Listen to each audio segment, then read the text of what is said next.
I found out I was adopted because a dead woman had better timing than my living parents. It started on a random Tuesday, the kind where nothing happens except your existential dread and the slow death of your job search. I was scrolling through listings, pretending to be productive, when an unknown number flashed on my screen. Normally, I'd reject it. If it's important, they'll text. But something inside me whispered, pick it up. Worst decision I've ever made. Or maybe the best. Still undecided. Hello, am I speaking to your name? The woman's voice was too calm. Calm in the way therapists speak right before telling you your childhood trauma is worse than you thought. Yes. This is from a private adoption agency. I'm calling regarding your biological mother, Linda. She passed away yesterday. I blinked so hard my vision glitched. My what mother? She repeated it, slower this time, like I was stupid. Biological mother. Deceased. Mentioned me in her will. I laughed. Out loud. I wasn't adopted. My life was boring. Stable. No conspiracy, no scandal, no shadows lurking in my family tree. But when I hung up, the silence in my apartment felt wrong. Like the walls suddenly knew something I didn't. That night, I looked at my mom and asked, is there anything you need to tell me before I find out from a stranger again? Her face drained of color so fast she looked like she'd been unplugged. Then she burst into tears, loud, hiccuping, guilt-rotted sobs that made my stomach drop. She told me the truth. Yes, I was adopted. Yes, they hid it. Yes, Linda was real. Yes, she chose them. She was 18.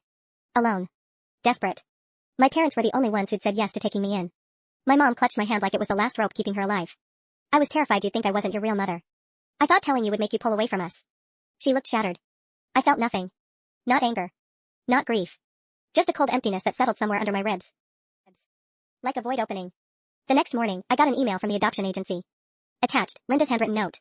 If you're reading this, they finally stopped lying. Dark. Petty. Brutally honest. Even in death, she had no intention of sugarcoating the betrayal. A week later, a courier dropped off a box sealed with a wax stamp, old-fashioned, like she wanted to make sure the drama landed with full cinematic effect. My parents hovered behind me like nervous furniture.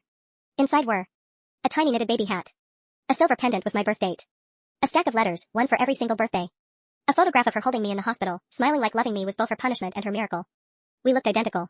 Same eyes. Same crooked smile. Same stubborn jawline. The connection hit like a punch. And then came the darker part. At the bottom of the box was a final letter, one not addressed to a birthday, but to me as an adult. I opened it slowly, hands shaking harder than I'd admit. It said, I didn't give you away. I gave you a life. But I also knew they'd lie to keep you. I knew fear would make them hide the truth. And I knew one day you'd feel betrayed. That's why I wrote these letters. So you'd know someone out there loved you without needing to own you. Someone loved me. Someone I never met.